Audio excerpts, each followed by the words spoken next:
was going by, and he pulled in and parked right in front of us at that time. And he walked back, and I was real happy because I thought, oh, we'll get another witness here. And it was pretty nice. And so he walked back, and I was just ready to take this fantastic picture. And I thought, oh, this will be a beautiful picture because I could see the windows and it over the freeway, and it just proved that UFOs exist.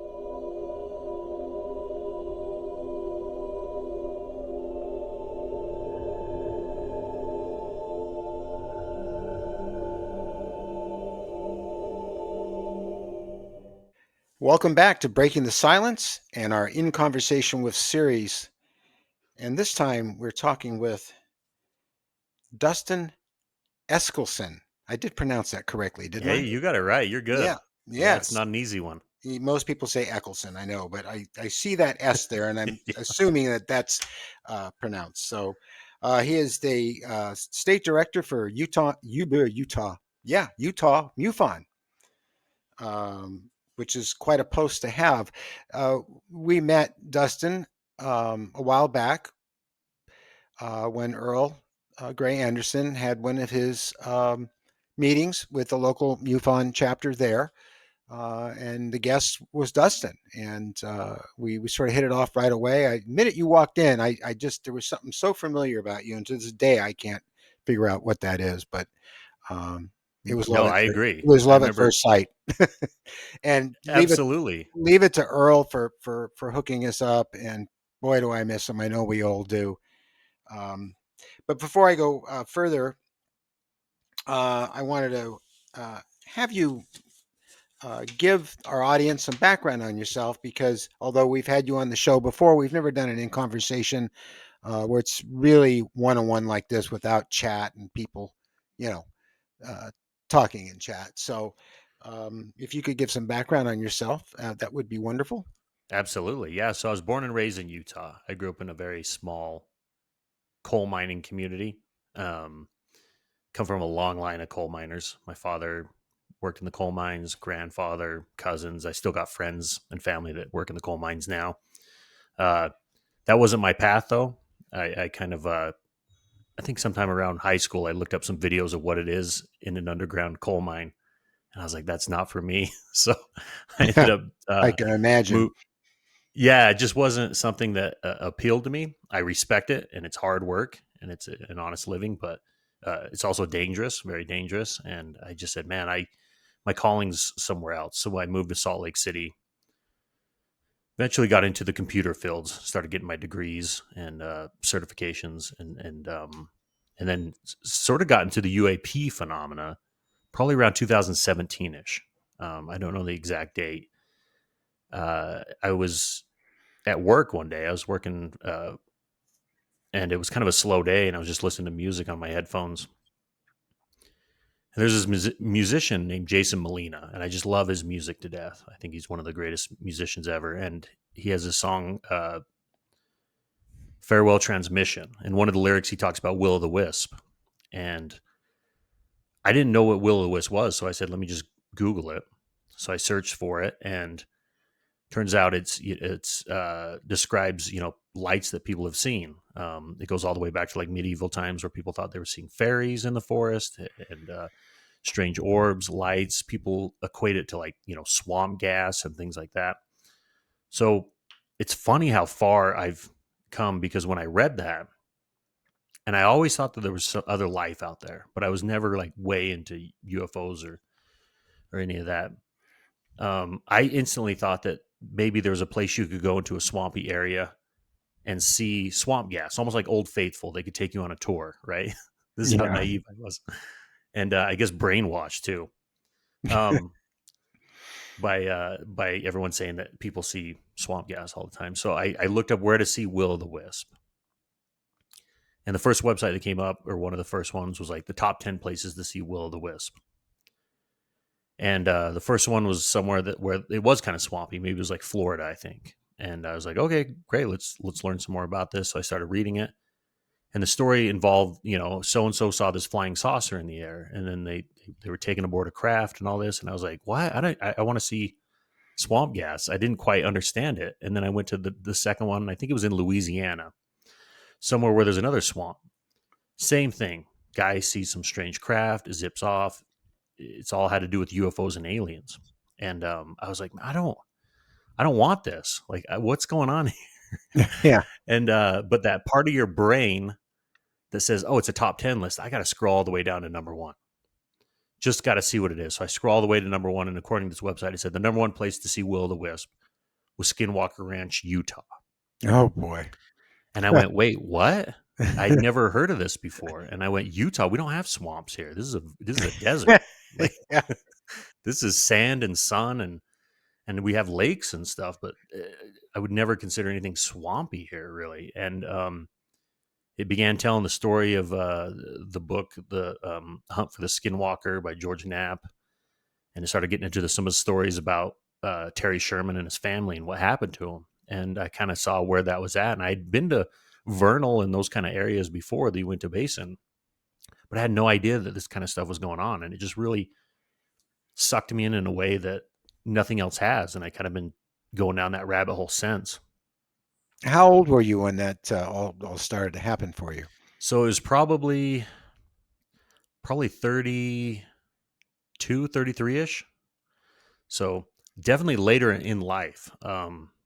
That's why I'm always fascinated by people who either develop an appetite for the unknown, like early on in life, or like yourself, an experience who was, you had no choice but to experience it, Yeah. right? You were just Yeah. forced into this situation that now you're trying to figure it out.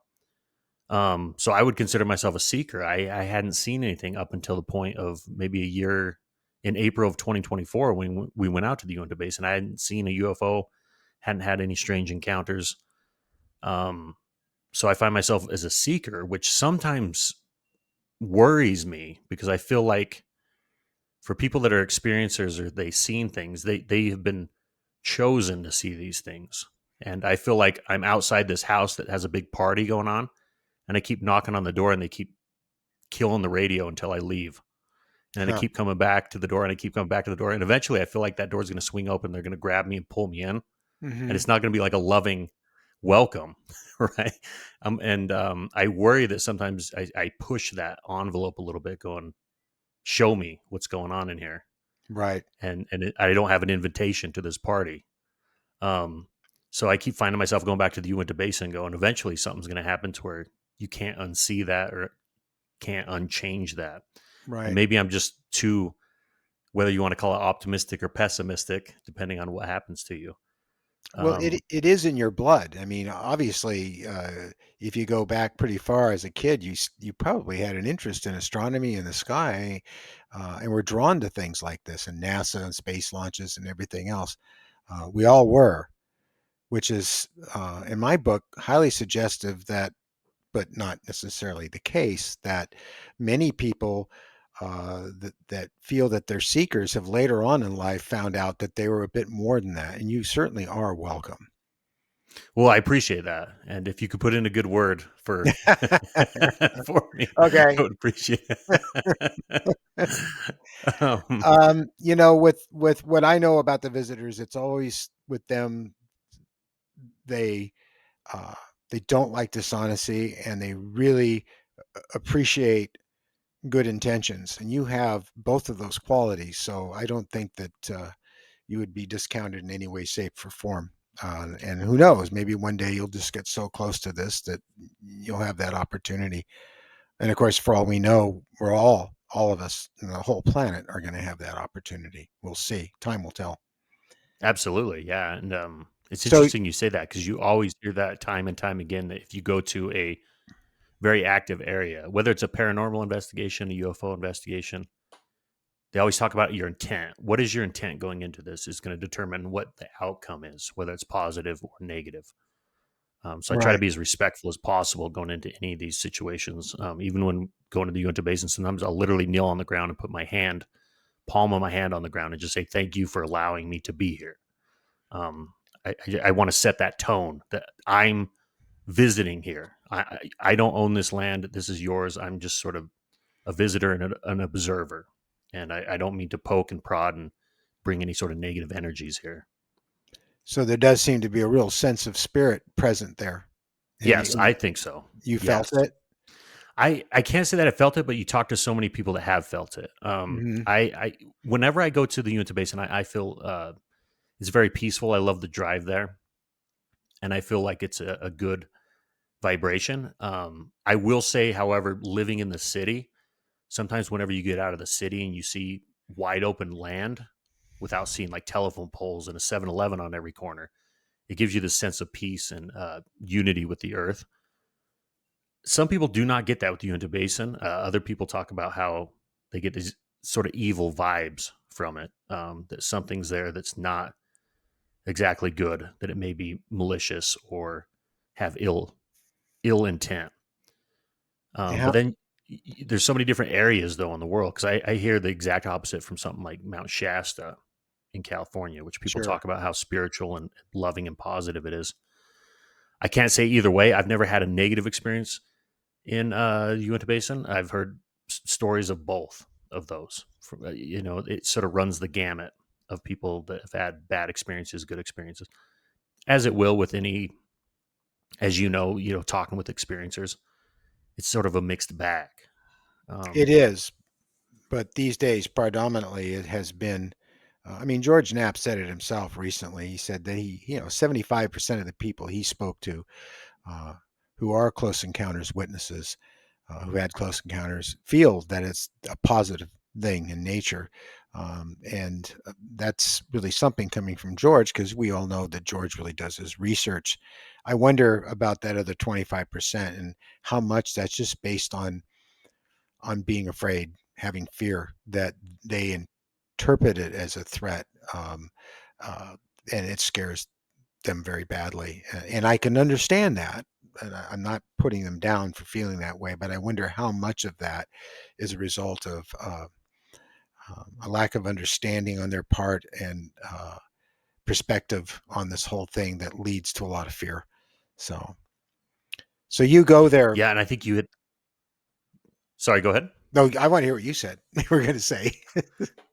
Go ahead. Sure. No, I Yeah. didn't mean to No. interrupt. You No, hit that's the okay. optimal word, which is perspective, and I Right. think that's huge because I was involved with a very interesting case where two women were more than likely taken on a road trip. One of them felt incredibly lucky to have had that experience, and she said, "When I got back home, I longed for weeks after to be taken again." Right, and then the other one hated the fact that she went on. She wished she never went on that road trip. Continued to have anxiety and all these other issues trying to deal with what they had been through. Now, I can't say for sure if they had two completely different experiences after they were taken. We don't know unless they were to take, hypno regression therapy. But a lot of it has to do with your perception and Yeah. on how you're going to take and handle this later on in life. I've been on many a star party astronomy trips with telescopes and brought various people with me over the years. And one of the things that I find fascinating that relates to this, and maybe is a good example, is you'll have two people there and they'll say, "What's that strange cloud in the sky?" And you explain to them, "Well, that's Sagittarius, and that's the central bulge of our galaxy." Our what? Our galaxy. Millions and millions of stars turning around a central point. We're on the arm. You see that arm going across the sky, that we're on that arm and we're looking back into the center of our galaxy. And all those are stars, all those are stars. How wonderful. God, thanks for telling me that. Then the other person says, "Oh God, I'm terrified. That terrifies me. I'm scared to death of that. I didn't know that." And I really got this. My own late wife, it really disturbed when she suddenly got that perspective of, "Oh my God, we're on this earth and there's that arm and there's the central bulge." And she just got it all of a sudden. It just scared her to death. Um, Two different perspectives, one wonderful, one scared to death. And I got it quite a lot. Yeah, no. There's a very famous like poster where it's a pull away and it just shows our galaxy and there's a tiny arrow pointing towards Earth and it says "You are here." Hmm. And there's two really perspectives. Most people I've talked to say that it kind of bums them out, thinking like, "Hey, we're just sort of insignificant in the grand scheme of things, right? Like this is just one planet among billions, trillions of other planets. So no matter what you do, will never be remembered." But I kind of look at it like as a positive thing, which is, get rid of your ego, get rid of what you want people to think of you. You are here, and what matters is what you do in your life to you. So stop trying to do something for other people because you think they want to see that out of you. Going for whether it's a career, love life, your hobbies, trying to appease other people. So I find a lot of peace and solace in the fact that, yeah, nobody's going to have remembrance if the earth burns out. If the sun burns out and the earth is toast, no one's going to remember Abraham Lincoln anyways, and all these historical figures that really put a mark on anything. So it's really about trying to make yourself happy and fit in where you can and really enjoy life while we experience whatever this life is until the next. Well, we've been given an incredible opportunity to have this life and experience this universe, and the fact that we can conceive of such a thing in our minds, that in a universe and multiple uh, millions of galaxies and possibly even other universes. Recently, we learned that our universe may be existing inside of a black hole alongside of another black hole with other universes. And just to be able to know that and experience that and all the other things in life, that's enough, isn't it? I mean, that's just talk about being blessed. Absolutely. Yeah, it's like hitting the lottery, especially with everything, with how vast they say the universe is. I mean, it's a miracle that any of us are here. So yeah, it's wild. I love talking about astronomy and just hearing more and more how far they can look into the universe, and it seems like it just goes on forever, and it's It hard to wrap your it head around the world in infinity. it does, and Yeah, in the recent discovery that a very large percentage of our galaxies are all turning clockwise, which is not possible if we actually had a Big Bang. So, interesting. I haven't heard that oh before. yeah, it's NASA's latest video on the information coming from the latest findings from Webb, which are hard to find if you don't look for them, because media is not, they don't care about it. Mary and I watched it last night before we went to bed, and it was a wonderful thing to see. So, so you, going back to Skinwalker, it sounds like you've been out of there a number of times. I know that our audience is very interested in what's going on out there. And you've been there personally, and I remember you talking about it at MUFON with Earl um, and his group there. Can you talk a little bit about that? Absolutely, yeah. So I've never been on the actual Skinwalker property. However, I've been to an area called Space Wolf Research, which is owned by Ryan Burns. It's south of Skinwalker Ranch and shares a property line. So That's the one where Ryan Burns the is an interest. is that the one with Sorry, the go ahead. contain? Is that the one with the big container that got moved and all that? Yep, Okay, absolutely. I'll Yep. shut up. So You that's go ahead. that's I was just curious. no, you're good. Um, so yeah, the great Ryan Burns, he grew up in the area. So to give a little backstory, in 19 the area has always been like a hot spot. There was a book written called the Utah UFO Display by Junior Hicks and Frank Salisbury, which really put in perspective what was going on in that area. Junior Hicks was a science teacher in the area, and kids would come to school talking about some of the things they've seen or family members that saw this, and he really took a liking to it and understood that something's going on here. I need to document this. So he became sort of the man you would go to when you had sightings. And he collected an incredible amount of sightings, and he kept detailed notes, and he would interview people and have them do drawings. And one of the most fascinating things in the book is they estimate that by 1973, compared to the population and how many reports he had, that at least 10% of people in the area had what they deemed to be excellent sightings. So if you fast forward to 94, that's when Terry Sherman and his family bought what is now known as Skinwalker Ranch. And for about 2 years, they were just completely tortured and afraid of some of the things they saw, which would be, orbs flying around. They talk about these blue orbs that would tap right into the center of their fear and just make it and amp it up. It was almost like they were toying with their emotions. Hmm. They would see entities, craft, orbs things would go missing. And of course, they bought the property because they wanted to be cattle ranchers. But of course, they started seeing mutilations. They'd have dogs that would go missing, or they'd find dead under mysterious circumstances. So in '96, that's when he sold it to Robert Bigelow. They had $22 million from the government through Senator Harry Reid out of Nevada to study the ranch and buy it. So if you talk to the locals there, and Ryan was one, I remember talking with a girl, and she said everyone referred to it as UFO Ranch once that news story hit the papers about Terry Sherman. And so people would sneak on the ranch. The high school kids would take dates on there. They would try to scare each other and things like that. Sometimes they would see strange things. Sometimes you wouldn't. So when Bigelow took over, this was military money. So they actually had the military guarding it. And I was talking with a local there, and she said once Bigelow took it over, she referred to it, her and her friends referred to it as Gun Barrel Ranch. And I go, what do you mean by that? And she said, well, if you went anywhere near the property after they bought it, you would just get a gun in your face. Like, they weren't playing. Bigelow was not playing around. They didn't want anyone on there. So Ryan, who grew up in the area, he's someone that I would say was definitely born with the appetite of the unknown. He's always had an interest in it.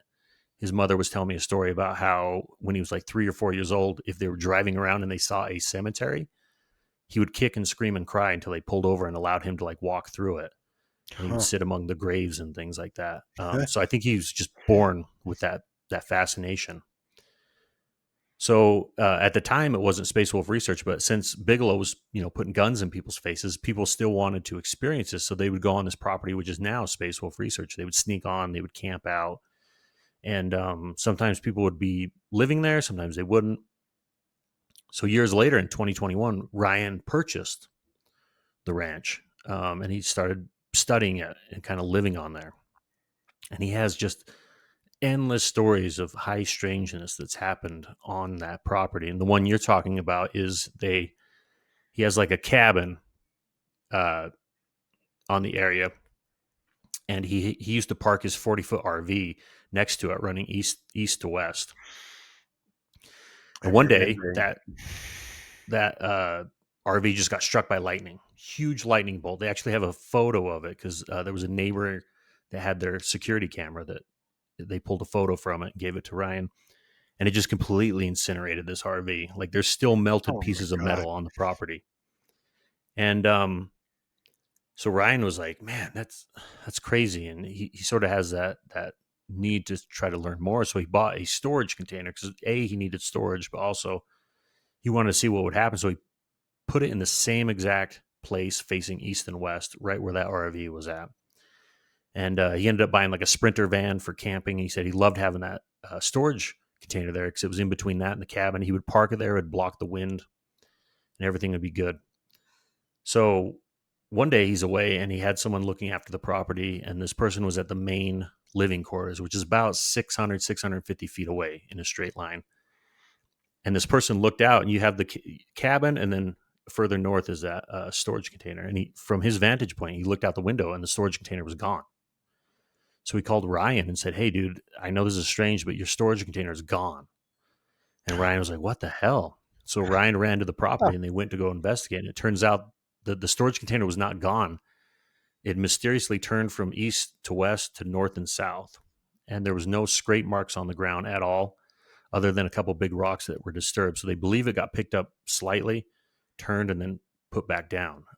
There's still a dent in the roof after it got turned. And then now you just see this tiny gap that's maybe like an inch and a half wide from the storage container and the cabin. And the storage container had a lot of electromagnetic energy for weeks after. And if I remember correctly, he said it was bizarre because he would test it when he was out there. And whenever something has electromagnetic energy, over time it slowly dissipates. It always goes down. But he said some days it would be a little higher than others. It was almost like it was fluctuating for the electromagnetic energy in this storage container. So that was sort of our introduction. We were able to go out there, and he was telling us story after story after story of high strangeness. We decided to do just a patrol. I wanted to see the area. So me and my buddy Cody Sparks, he's more into paranormal investigations, but he's a real good friend of mine. I wanted him bring him along. So he thinks a lot like I am. He's very analytical. He's in IT. And we just really wanted to see what this was about. So we walked the property, and the closer we got to Skinwalker Ranch, we had a tri-field meter out. And we noticed that we started getting spikes on it. And the closer we got to Skinwalker Ranch, the higher those spikes and the more frequent. We just kind of took note of that. And while we were out there, we picked up, at first I didn't know what it was, but I picked up something and I thought, oh, maybe this is like a claw. It was so big, I just assumed it was a claw from a black bear, because there are black bears in the area. And I knew it was interesting, so I just sort of pocketed it. And later I found out, and for people who don't know the story of the Shermans, one of the earliest experiences that they had on their property, I think it was like a week or two after they purchased it, was Terry Sherman and his son went outside. It was around sunset, and they saw this enormous wolf that was standing next to their car, and it was as tall as the car. And at first they were very like frightened, going, "Oh man, this wolf could like tear us apart." And after they stood there for a while, the wolf sort of tilted its head down with its tail between its legs, and it came to them in a manner like it was domesticated, like it was a friendly dog. And so it came up to him, they petted it on the head, and they said, "Oh, this must be a neighbor's dog." And so they just petted it, and then it was getting late, it was getting dark, so they told it to shoo, to get out of here and go home. And as this giant wolf walked past the pen where they had the cattle there, it reached its head in and grabbed the calf by the face and tried to pull it out from in between the bars. And Terry Sherman, it is Utah, so a lot of people are just packing heat. He had a pistol on him, so he pulled it out, fired a couple shots in the wolf. The wolf didn't budge. It's almost as if he never shot anything at him at all. Tells his son to go inside and get the rifle. He comes back out with a 30-06, takes aim, shoots the wolf. The wolf finally lets go of the calf and runs off. They go check on the calf. It's a little roughed up, but I believe, from what I understand, it survived, and they were able to patch it up. But they thought to themselves, we have a big problem on our hands. This is our livelihood. This is how we make money. And this wolf's just going to come back and kill everything. So they decided to track it down. And him and his son followed footsteps and blood that was on the ground. And they followed it. And then finally, at some point, there was no footsteps or blood. It just stopped. So there's always been legends of people seeing a giant wolf in the Uinta Basin. It's not just the Shermans. Wow. Some people will see it for a couple seconds. It walks behind a tree and it disappears. So a lot of people describe, from what their descriptions are, people say, "Oh, that's a dire wolf." But the problem is, the dire wolf went extinct 10 to 12,000 years ago. So while we were on the property, to get back to my story, we found this thing that I thought was a claw. When I brought it home, I started analyzing and looking at it, and it turns out it's a canine tooth. Wow. So now it's like, well, there's coyotes in the area. You hear them at night. I've only seen one coyote in my life. They're very sly, but I know they're out there. So I thought, man, this seems a little big for a coyote. So I actually bought some coyote teeth, and I was curious and did some research. And coyote teeth are anywhere from like an inch to an inch and a quarter. And this thing's an inch and 3/4. And it's easily twice as wide as a coyote tooth. And I'll send you some pictures. You can actually throw it up on here in the video afterward. You still have it. Yep. Yeah, I still have the tooth. We gave it to a man named Ben Woodruff. So he works at the Hutchings Museum, and he's sort of a historian and a falconer, and he just knows he knows a lot about animals and the land and things like that. And he's actually been on the Secret of Skinwalker Ranch. He's been on multiple episodes. Mm-hmm. They found a canine skull in the creek nearby, and he's the one that took it and sent it off to the lab. And just recently, they got the report back that it was 11% Canis lupus, and then the other 89% of it is unknown, is the tooth that they had. So I let him compare this tooth with some of the teeth that he had, as well as some other people. And he came back and he was very interested, and he says, "Yeah, this isn't, coyote." He believes it's either a coy wolf, which is a cross between a coyote and a wolf, or it could possibly be wolf in some instance. The tooth itself technically belongs to Ryan. I found it on his land, so I will be signing it back over this Saturday. I'm actually meeting with him to sign it back over, and then it's up to him what he wants to do with it. I entertained the thought of sending it off to a lab to get a DNA test, The problem is when talking with Ben Woodruff, that original skull that they found at Skinwalker Ranch, they sent off the biggest tooth that was part of that finding to a lab, and I won't say the lab's name. I don't want to give them any bad Sure. press or anything, but Sure. they sent it off to the lab. The lab said, "Yep, we received it. We're working on it." And then when Ben called a week or two later, they went to go looking for it, and it was just gone. They could not Mm. find that tooth. Luckily, they had other teeth and jawbone and stuff, so they were able to send other samples. But as you know, Steve, whenever there's something, whether it's crash retrieval things or something like a possible dire wolf tooth, whenever you send it into a lab or you mail it or do things, a lot of times it just gets lost. It And by lost, I mean taken by someone. Sure. It begs Um, the question. I mean, you said that particular wolf went extinct 10,000 years ago or more, but there were human beings 10,000 years ago or so.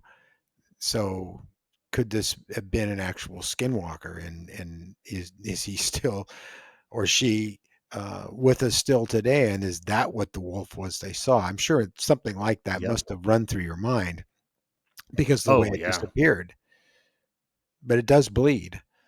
Wow, that's fascinating. Didn't I seem to recall also that you ran some video actually from the ranch when you were there. Yeah. So it became nighttime.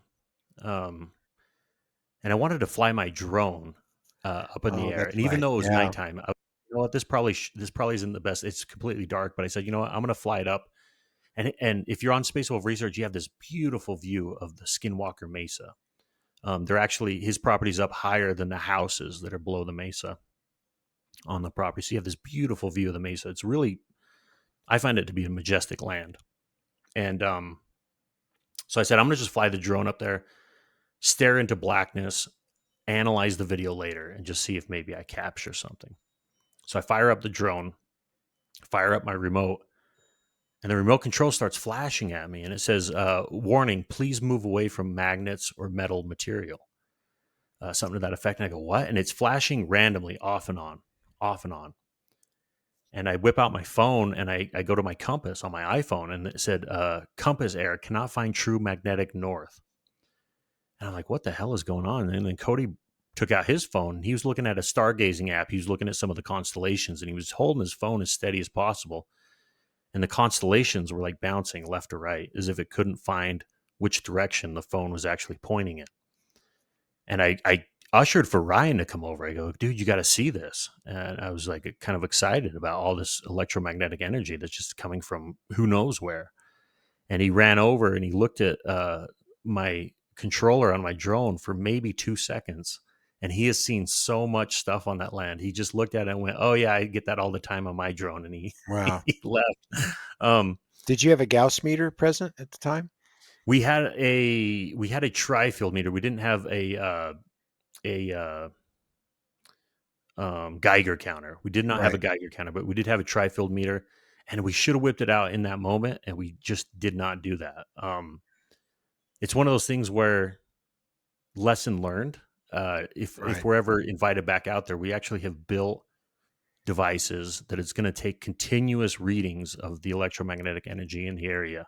Cody and I built them, and we're just going to set them out in different areas because, um, as you know, sometimes when these things happen, you get these large spikes in electromagnetic energy, Yes. dips or spikes in weather, temperatures, barometric pressure, all these kind of things are very interesting. And now it's gotten to a point where these kind of instruments are now available to the public. It used to be only for government and military funding, but things have gotten so cheap and advanced with technology.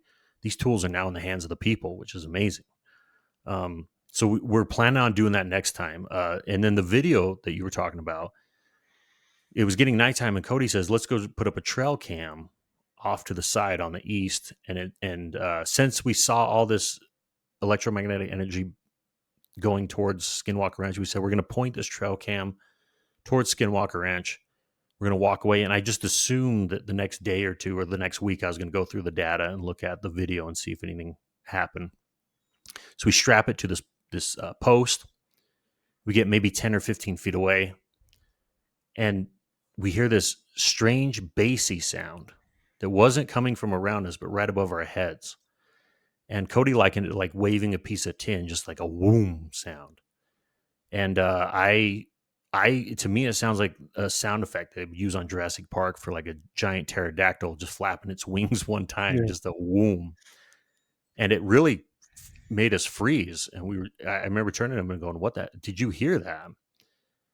And we stood there for a second, heard it again, and it was just this very bassy sound that was right above our heads. It was weird, and it wasn't thunder. The clouds had dissipated from earlier, and it was just sort of this bone-chilling sound. Then we started seeing things in the sky. So I saw a light, and I would just describe it as like a bright white light that went from south to north for maybe 3 seconds and then just disappeared. And Cody saw one that went from upwards straight down to earth, no tail on it, like a comet, just like a bright light. And then a third one that we both saw together, and that's the one that we captured on camera that I showed for the group, which is one that went from east to west for 3 seconds, and it just fades out.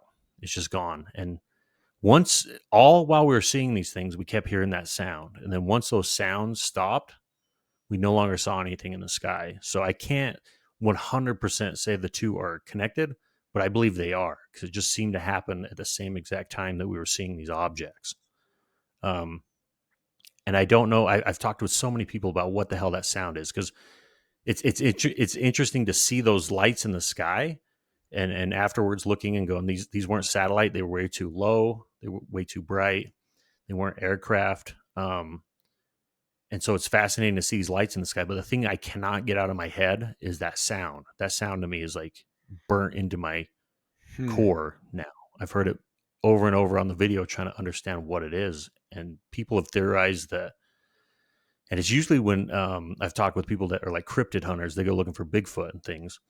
And not always, but a lot of times before someone has an encounter with like Bigfoot, they talk about hearing some sound. And a lot of people equate it to like a door shutting, or like a car door, or just a door in the house, like this click. Now, it did not sound like that at all. It sounded more like bassy and boomy. So some people that I've talked to said, well, that sound you heard may have been those lights you saw in the sky somehow punching into our reality. It was just a byproduct of them coming over to our side, and they were making those sounds. I don't know for sure. That's what I'm leaning towards, because it's a sound that I've never heard before, and especially not one that I've heard right above my head. Yeah. And it's wild. We kind of stood there waiting for something to happen. Nothing did. And so we just scanned the property, went to the property line. And when we went back to camp, we were telling Ryan about this, and told him what we saw, what we heard. And he said, "Man, I don't really want to freak you guys out, but he has one of those Psionics Aurora Pro night vision cameras." And he said, "We could see your flashlights off in the distance." And I was looking through my night vision goggle, and we saw this strange light that was following you around. It was closer to Skinwalker Ranch, but it was following you guys around for about 30 seconds. And you could only see it through the night vision scope. And he snapped a picture of it. And then not too long after, that thing just disappeared. So that's when I turned to Cody and I just said, "We're done for the night. No more investigating. We're sort of pressing our luck here." Wow. And it's such a wild experience, especially the first time being on this property. I've been there multiple times, and that was sort of a very interesting welcome, I should say, to being in that area. And really, I always, I believe that people have seen what they've seen and experienced what they had in the area. But it's another thing when you're there and you see it firsthand and Oh, experience it, yeah. and you And go, feel "Man, it. there's people," and feel it. And there's Yeah. been generations of people in that area that have witnessed the same things. Wow. So it's been a while since that meeting at Earl's local group, MUFON group. I would imagine, I know you talked about one case and you analyzed some footage that went by very quickly as someone was driving along of an object. I would imagine since then that you have had other cases come up that you've been working on. Can you share with us anything about that, or are they kind of under wraps till you get further along with them? No. So what's interesting is the cases have been pretty steady. And with MUFON, a lot of states are actually seeing drops in cases. I think that because they talk about how there's a lot of competition now. They have Enigma Labs, New Fork. Then you have the government's one, Arrow. We I think that talked to guy. George Medic the other day, and he was saying that exact same thing. Oh, so you got to talk to George. Yes, we did. Nice. Yeah, I want to watch that episode. He's a good Yeah, dude. yeah. Yeah. A doctor and a baseball player. What a combo! It's nuts. He while he was pitching for the Yankees, he was going to medical school. I know. I told him, Amazing. I go, you got to stop making us look lazy because this is insane. So So you yeah, have man, cases. I can't wait to hear that episode. Yeah, so we have cases, but what's interesting is I'm seeing an uptick in. So I'm part of the ERT team, the Experiencer Resource Team. So if a case comes into MUFON, which involves a non-human intelligence, like an entity, non-human entity, I should say, encounter or possibly an abduction. Those cases go to the ERT. It's sort of it's analyzed in a much different fashion, and we're more geared to help them out. We have like vetted hypnotherapists, support groups we can point them to, and those cases are endlessly fascinating. I love them because they encompass their entire life. It's a misconception for people that aren't in the UFO world that these encounters with non-human entities are like a one and done. And Yeah, sometimes it is, but for a majority, it's a lifetime of experiences, not just UFO, but they have paranormal and other strange things happen to them continuously. So the one question you get from when you're talking to these people is, where do I begin? Right. right. So those cases, we're seeing an uptick, at least in Utah. I cannot say for any other states, but we're seeing a huge uptick in these ERT cases coming in. And I'm okay with that because I love investigating these cases. So we had a case come in um, just this year that I was able to talk about at the MUFON symposium. Oh, We had uh, a guy reach out to us. The congressional hearings was going on for the UFOs and stuff. And it's funny how I don't know if you felt this way, but sometimes you watch those congressional hearings and you go, "Are we going to get any new news? Are they actually going to uh, subpoena people? Are we going to get some actual data here? Are they just going to do the same thing over and over and over again?" And so I kind of was a little bummed out by these congressional hearings. Going, let's start actually knocking down doors and getting answers. But he contacted MUFON because he said, I was watching this congressional hearing, and he said it compelled me to share my story with you guys. Um, So he's a lifelong experiencer, and his first experience that he remembers, and for anonymity's sake, we'll call him Jacob. okay. In at 3 or 4 years old, he remembers laying wide awake on his bed, and he sees a dinner plate, golden glowing spider on his ceiling walking towards him. And he said, at this moment, I knew I should have been afraid. Like there's this giant spider that's crawling its way towards me. But he said I was oddly calm. And he said it made his way to where it was right above him, and then it slowly descended on a single strand until it touched his chest. And he said this golden spider just sort of like melded in with him. Um, the second thing that happened to him, he was at age 8. He was riding his bicycle to basketball practice. He gets there. He finds out the basketball practice has been canceled. So he starts riding his bicycle home. On his way home, he gets struck by a truck Oh, and is taken to the hospital. And his parents are notified that in a very blunt manner that, hey, listen, he's taken a lot of body damage. He may not make it. Luckily, he pulls through. It took him several weeks. He gets a second chance at life and he returns home again. When he's home, he realizes that after his near-death experience, he was gifted another ability, which was to see into the spiritual world. He begins seeing ghosts and apparitions and most of all, shadow people. And he said it did not help that as an 8-year-old, his bedroom was in the dark basement of his parents' home. oh, So it really was like a freaky experience for him. And then at age 12, he went on a Boy Scouting trip to Schofield Reservoir. It's sort of in central Utah, beautiful area.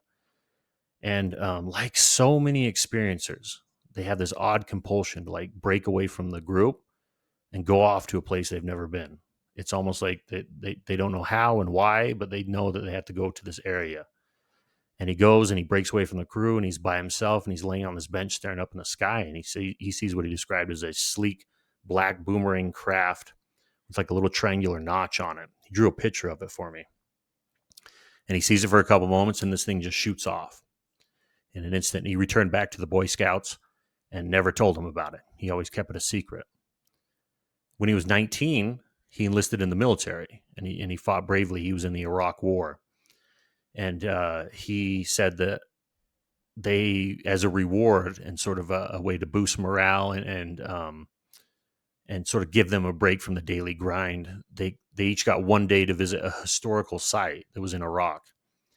And he went to this area, and he sent me a picture of it. I showed it in the presentation, and in the background, there's a giant building in the upper right-hand corner, and he told me that was one of Saddam Hussein's palaces. And this specific area, Iraq sits where Babylon once was during biblical times. So they believe that this area that he visited was the exact area that Daniel and the lion's den occurred. Wow. While he was here during this day, he encountered a jinn. I didn't know what jinns were, so I had to look it I know up. what a jinn is. Yeah, and I was sort of fascinated by it. And for people listening, it's a shape shifting entity that shares the same world with us. But most of the time, people describe it physically as you would a genie, and that's exactly how Jacob described him. He said from the mid thigh up, very human like, and from the mid thigh down, he said it was a thick white smoke that didn't move. And he saw him for maybe 10, 15 seconds before it disappeared. And it's interesting when you start researching it, because the Holy Quran talks about jinns. It says that they're born from a smokeless flame of fire, and that they have free will, just like us. And I started researching jinn sightings in the Middle East, and I was completely shocked, Steve, by how many brave men and women come back from the Middle East and have encounters with the jinns. It's pretty astonishing. And he said that on that same day that they were there, 3 of their vehicles' batteries just died suddenly without any explanation. And then they also heard some strange communication on their radios that they couldn't quite make out, and they hadn't heard it before or afterwards. And he began talking with some of the other soldiers that had been stationed in that area longer. And he found a lot of them that had sightings of UFOs, paranormal encounters, even cryptids. He said it was just a very strange day. And he said that because of all the blood and war that had gone on in that area, it has this strange feeling to it. And he told me, if you've ever been to Gettysburg, you know what I'm talking about. I can only imagine. Yeah, it's so fascinating, and it's just such a rich part of history there. And he could sort of feel it while he was there. It was also there that he said he started realizing he had some sort of intuition or being able to see in the future a little bit. And it started out as something simple as being able to determine whether or not his fellow troops were going to receive mail that day. And it became like a running gag. People would be like, Jacob, what's in the mail today, man? Tell me something good, Later, he said that on 2 separate occasions, he was making rounds and clearing areas, and he was walking directly towards an IED, an improvised explosive device buried in the ground. And he said both times he got this really intense magnetic sensation throughout his entire body that forced him to just freeze, like stand still, stop moving, is sort of the message he received from this feeling. And after a couple of moments, these IEDs would go off, and the explosions themselves was powerful enough just from the shock wave. He was injured. However, had he keep walking in that same direction, he'd probably be dead. Yeah.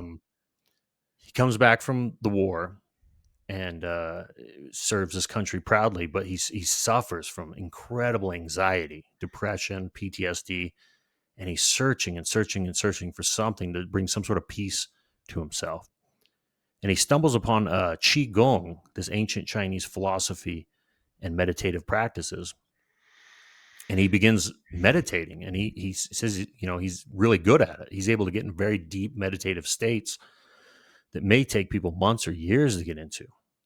And he said Well, one he's had night, help. He's had help. he Near has, the absolutely. near-death experience really opens up a can of worms. I think it opens up more, and you're 100% right, Steve, because I've talked to so many people that have either had near-death experience or contact, and they're able to get in very deep meditative states, like and outer body experiences. So he one night he's meditating, and he gets in one of these deep states, and he says he was visited by the presence of a really good friend, someone he described to me as being the most spiritual person he'd ever met, and she was just there with him, and she wanted to let him know that she'd passed on. And he sort of told me, my years in war gave me a pretty skewed view of death. I was very sad that she'd passed on, but I was very happy that she was there with him in that moment. What's interesting is he started asking her questions, and he asked her, "What is death like?" And she responded that no matter what I tell you, you will never understand. She said Good. that death, you think of everything as linear, and it's not. It's like a spiral, is what she told him. They conversed a little bit more. Eventually, he went to bed a little exhausted. He woke up the next day to family and friends calling him, letting him know that the same friend had passed on the day before. I've been through this. And Really? yeah, So you've had. yes, exactly that. And, I it's only in my 20s, and it really changed who I am in my life forever. Don't you find it interesting, though, about the spiral? They're seen all over the world. All indigenous cultures made spirals at a time when there was no way that they could have any kind of communication with one another that we know of. you know, uh, you find them in UK, in France, the Aborigine, the indigenous people of this country, all over the place. I think there's Do something to you? it. So have you had an experience of someone that's passed on actually visiting Yeah, you? And sure. and Yeah. I mean, in fact, really, I did a show about it where I tried to recreate what I experienced. But it was my girlfriend, and she was 24, and I was, I think, 26. And I had worked on a movie, and I had to go to a premiere in the morning. Um, but that night, spent the night at a friend's house, and I remember talking to her before I went to bed. Around 6 o'clock, I know it was around six because the alarm went off right after this dream. And this dream was where she came to me and said that she had died, but not to worry about her.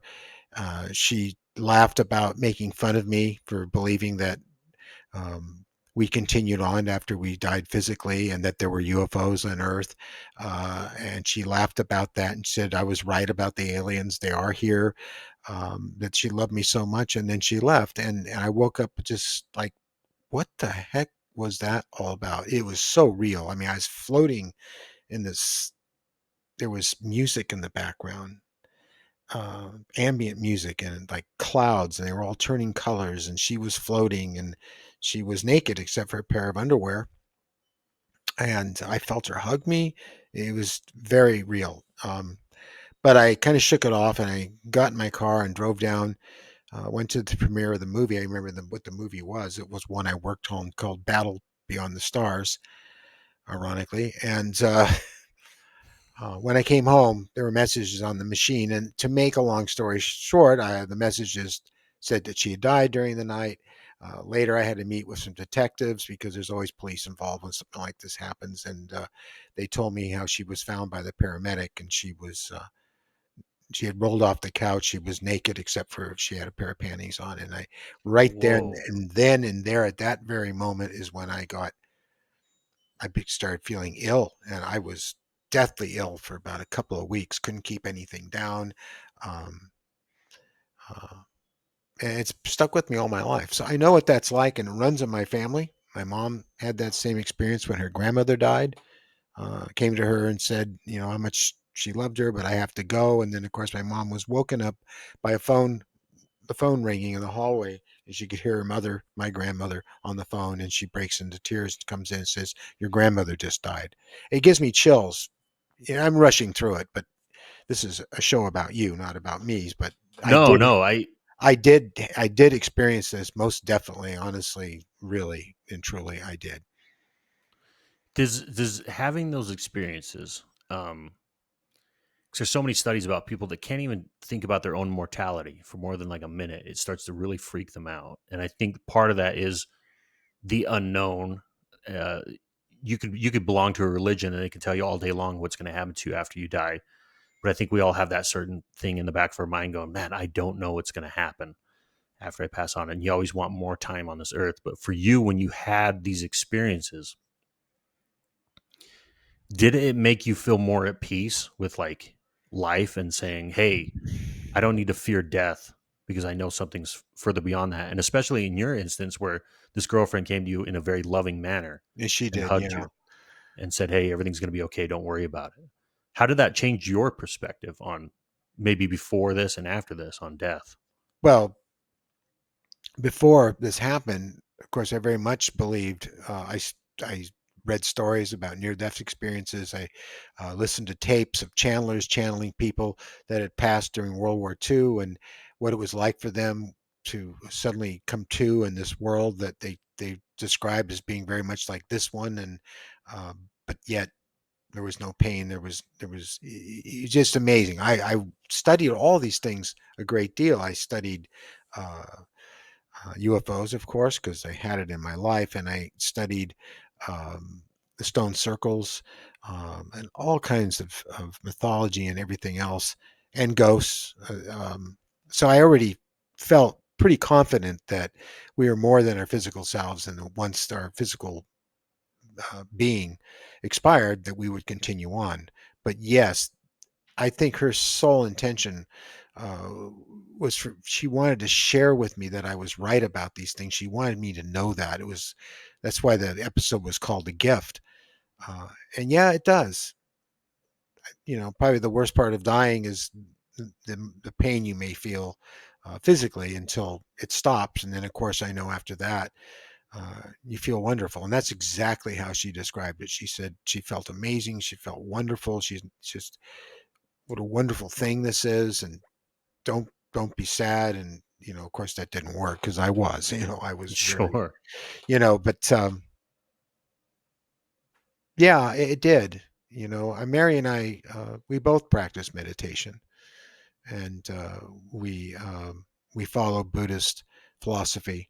Um, and I know you've heard this a lot from people who've had these experiences, or like the person now, who not only had close encounter experiences, but also had that experience in Iraq with the jinn and the other things, and his experience with his friend coming to him, and what a shock it is to to later be told that that person passed away. Yeah, it's a lot. It's enough to hear that someone has passed away, but when you have an experience like that, and then that experience is, you realize it's a reality. I'm sure, like you said, you woke up and you're like, man, that was very real, but it had to have been a dream. And then later Hmm. But that's how you we're get the news. programmed. Yeah, we're Yep, indoctrinated. We're programmed from an early age that there's no such thing as ghosts or UFOs or aliens, and no one is psychic. No one's telepathic. There's no such thing as a paranormal. Um, they the theys have seen very, very focused on covering up all of that, and I think yep. for probably very good reasons, and that's all about control. So, but of course, you haven't had any such experience yourself. Is that something you'd like to have? So, To yes turn and it back no. on you. This is a show about you. No. I appreciate that, and I could sit there and ask you questions all day long, Steve, because I'm a very inquisitive person. That's fine. Uh, Real quickly, I just do want to ask you one question. She said that she was joking around about the aliens, She used to make fun insinuate. of me. Yeah, Okay, and yeah. did she insinuate when she said that the aliens are here? Did she mean that they're just? Did she give like any indication as the origins of them? No, she just said they were real, No. and you're Okay. right. You are right. I remember the exact phrase she says, and you're right about the aliens. Oh wow, wow, Yeah, that is which is wild. just it's comical, really. Here you are in this amazing experience, and oh, and by the way, you're right about the aliens. So, Right. uh, yeah, because at that point they were definitely following me around. They're in my life, but I didn't connect the dots. I just didn't. I saw lots of UFOs, and I experienced UFOs. I had friends with me that saw them with me. There's no question that I'd been seeing it since I was a kid, but the other memories I had was from when I was a kid about these people coming in at night and taking me and having fun on the spaceship or whatever it was. But looking back on it from that age, I thought, well, that was my childhood imagination. And, all kids have imaginary friends. But then when books started to come out, like Communion and others, and I started reading them, I realized there was something more going on there. And I'm sure you know about this and you've heard this so many times from so many people that claim these experiences like myself.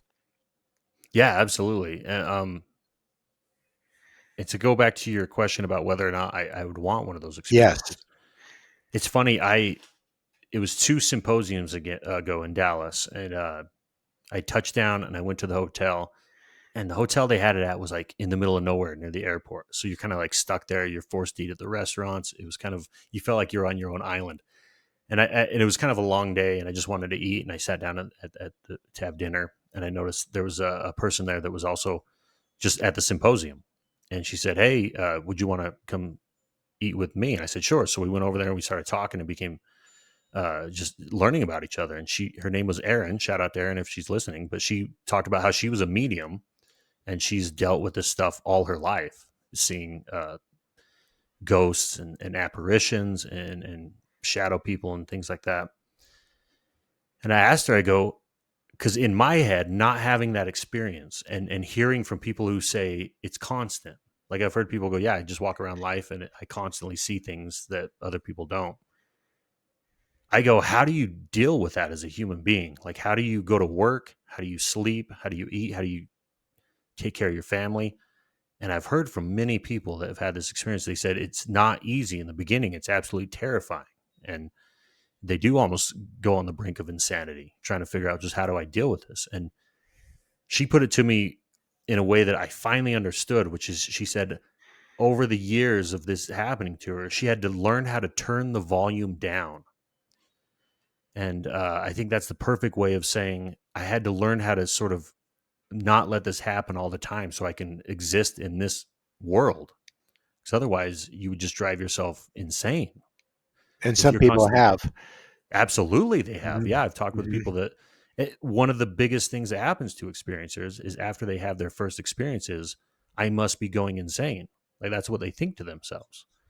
Um, so for me, she asked me that same question. She goes, "Would you ever want to like have that kind of insight?" And I said, "Man, I don't know," and stuff like that. And she goes, "I can sense from the moment you sat down that you're very apprehensive about this." And I told her I am because once you sort of see this, you can't unsee it. Nope. And even though I believe people that see it, I don't know how it, learning how to turn that volume down takes time. And it's a very traumatic thing with people. Earlier in the show, we were talking about whether people have good experiences or bad experiences when they're have entities or even paranormal experiences. And we were talking about perspective. It's funny because some people will have what they consider a very traumatic experience, and then later in life, from a perspective, look back on that and go, you know what, that wasn't a traumatic experience. That was actually a positive one that I learned a lot from. Yeah, I hear that all the time. Yep. Deborah Cobble is a one of many really good examples of that. Yes, man, Deborah, I love her to death. Deborah Jordan Cobble. I got to meet her at the symposium. She was part I of know you Earl did. Grey's experiencer session, and Right. man, that book Intruders is just bone chilling, and So it's very. did you read the new edition? I haven't. She gave me a signed copy Yeah, though, so it's on my it's docket. it's it's fantastic. It really is an excellent read, and she just shoots right from the hip and tells it like it is. And I have no doubt that she experienced everything she's talking about. We talk on the phone from time to time. We text each. She was texting me, in fact, the day she was going out on her drive to the MUFON symposium. She was very nervous. She's worried about how she was going to be received, but from what I understand, she was received very well, and that was great to hear. So She's a rock star. she is. She's amazing. She's amazing, and she does shoot from the hip, which I love. Yeah. it makes me like her because she's a very funny person. She, She has a great she's sense of humor. highly intelligent, but she just puts it in plain English. Absolutely. And she was very, you're right. I met her once the first day that we got to the hotel. We just met up and I could tell she was very nervous and anxious. She says, I don't know how people are going to accept me. And I had to tell her, like, they're here for you. Like, they want to Hmm. hear your story. But what she told me was back in '83 when she had that incident with the landing in the back of the yard getting burned up and everything, Bud Right. Hopkins and her reached out to MUFON saying, hey, we need some help. Can we send someone out to like investigate this? And Yep. MUFON didn't want anything to do with it. Because They she didn't saw want to little touch it. children. She saw little children in the backyard. That was it. They they uh, Yeah, they threw the bad baby out with the bathwater. And exactly. yeah, It's wild. And so she was like, man, I'm worried that, it's strange to get rejected and then now have me come speak. So she thought that in her head that everyone kind of had that mentality. And I had to tell her things have changed. People are yes, no longer interested in the nuts and bolts, just the nuts and bolts craft. And there are a handful of people in MUFON that want it to only be that, but the overwhelming majority are very interested in the experiencer's story. They're very interested in the encounter. What did the beings look like? What did they explain to you? How it happened? And I'm not exactly a spring chicken, Steve, but I can tell you the younger generation is way more open minded, and they want to hear stories like Deborah's and stories like yours and everyone's. It's a more spiritual vibe I'm getting from people that I was really going to want to ask you about hear that. about these things. And so I said, do not worry. Like they're going to love you. And of course they did. They loved every minute of her presentation. It was absolutely amazing. And one of the coolest things she showed is years later, she was featured on the cover of MUFON Journal with uh, uh, Betty Hill and That's Charles right. Hickson. Yeah, Yeah, yeah. I know the picture. Wow. What an So evolution. All these years later, and we've got an ERT, we have MUFON realizing that these people probably have held more information about the nature and the intentions of these visitors piloting these craft. Um, that's so important to the overall understanding of this experience, this phenomenon. Um, Not to mention that as science starts to realize that um, a lot of the missing information, answers, if you will, about reality uh, go hand in foot with consciousness. That consciousness is at the root of reality, and that there really can't be a reality without consciousness first. And so many of us are learning this and know this from our experience, and people are finally starting to talk about it. Do you find that? absolutely, yeah. And I think it's funny. Like maybe a year ago or a year and a half ago, um, someone asked me, said, "Hey, do you find that the people who are into UFOs kind of keep to themselves, and then the people who are into Bigfoot keep to themselves, and the people that are paranormal investigators keep to themselves, and they sort of don't play well with others, and they kind of think each other's kind of out there and stuff like that." And I said, I'm sort of a late comer to this phenomenon. I have not seen that. I all I see is people that are into all these things. They may lean towards one, like I lean towards the UFO world, Hmm. but I'm insanely interested in the paranormal world. I'm insanely interested in the cryptid world, in spirituality, in consciousness, and all these other things. And it's funny when Deborah told me that they didn't want to touch it. It's I can't fathom the idea of looking at a nuts and bolts craft, having that idea of, well, who's inside that craft? And then someone comes to you and says, hey, I was taken aboard one of these crafts and I met the people flying it. And you go, nah, I don't want to hear that. Like it seems bizarre to me if you're trying to crack the code, someone who's come in contact with these entities have to have a huge number of pieces of the puzzle trying to figure this out. And so Yeah.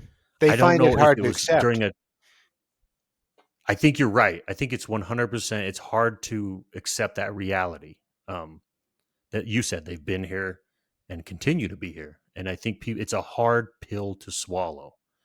It's that old And it's saying, keeping your head in the sand. It's that old saying: after you've exhausted the possible, the plausible, you have to consider the implausible, the impossible. That was Right. Sherlock Holmes, but it's true, and that's why you never take anything off the table, and you keep an open mind about all these subjects, not just UFOs, because in my opinion, and strictly in my opinion, all these subjects are all one. They're all related. They're all integral to each other, and from ghosts to near-death experiences to the astral plane, where the visitors are seen quite often. Um, yeah, it's just boy, I could go on for hours about this, and I'm sure you could too. Yeah. But before we close, Sure. I wanted to know if there's anything else you would like to share with our audience, and I also want to thank you for being so frank and so open, and shining such a better light on MUFON and the people involved in it than has been shown in the past. Yeah. No, this is an absolute pleasure, Steve. I so appreciate experiencers like yourself that are willing to share their story. And like I said, even if they're not willing to share it publicly, going to an organization like MUFON or someone else, sometimes just talking about it makes it feel better. But also, It does. in a weird way, I always looked at myself as just as a scribe. I'm scribing down these people's stories, and if they're not willing to, they want to tell their story out loud, but of course they're afraid of the stigma. And I always said, I don't care. Have the negative effects on me. If I tell this person's story, I'll take the crap because I really don't care. My job isn't to convince anyone of anything. My job is to really take down someone's experience in the most authentic, real way that they tell me, and if I can, share it with the world, because I think these stories deserve to be told, and from the human perspective, we need to listen to these people. And we Th- need people like you. You're so important to all of this because you are shining light on it, Thank you, and that's thank you. No, that greatly means a lot to me. appreciated. And I assure you that the people who watch this channel um, appreciate that very, very much. So I think you're a much more than a scribe. Well, thank you. I I think you're appreciate more that. involved than you realize, and I think up ahead for you, you're going to see some amazing experience, some amazing things. So, wow, do you have a podcast or a channel yourself where you interview No, people? I just have a social media. Just DustinEskelsen.com will take you to Right, all the links: right. Instagram, Facebook, You know, MUFON.com. I try to post cases from MUFON. I think it's important to get these cases out to the public. A lot of times I feel like they're just in the void, I call it. Sometimes when you submit a case, you go, oh, that's going into the void and no one's ever going to see it again. And if MUFON's going to survive, I think the people want to hear these cases. They want to hear these stories. And so I'm like, well, absolutely. let's give the people what they want and share these cases that we have. So I'm doing the best I can by coming on podcasts like this and my social media. I create little videos explaining cases and showing any sort of drawings or pictures or videos of the witnesses. Um, Right. so yeah, just thanks for having me on, Steve. I love Sure. you and Mary. We love you too. An interesting idea, just an idea up the road would be to have you back on. And if there's anyone that you know who is not afraid to speak publicly about this, and I know a few that aren't, it might be interesting to have a show with a couple of guests, yourself and myself, and so where you have an opportunity to ask the questions that you kind of wanted to ask me more about on this show. It might be something to consider in the future. I would love that. That would be a dream come true. I Yeah. love sort of hearing people's experiences and asking questions. I've been told I'm a little persistent sometimes, and No, I may take up too no, much time. But you ask excellent, thoughtful questions. well, thank you. The way you asked me about my experience, and I wanted to glaze over it because this is a show about you, not about me. And sometimes people say that in the comments, and but you were persistent. No, I want to hear this. So, uh, and that's a kind of we need you. We need that persistence because this needs to come to the light of day. And I thank you for that. Thank you. It's been an absolute pleasure, Dustin. Pleasure's all mine. And Thank you. we're for sure to have you back again. And thank you, everybody, for listening to the show. And we'll see you on the next In Conversation With.